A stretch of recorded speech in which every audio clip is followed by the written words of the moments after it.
தமிழ்நாடு செய்தித்தாள் மற்றும் காகித நிறுவனம் ஆரம்பிக்கப்பட்ட ஆண்டு 1979.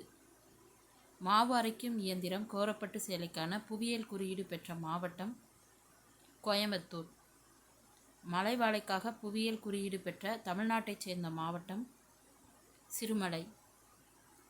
இந்தியா சிமெண்ட் உற்பத்தியில் உலகில் எந்த இடத்தில் உள்ளது? 2. மென்பொருள் ஏற்றுமதியில் தமிழ்நாட்டின் இடம்? 2.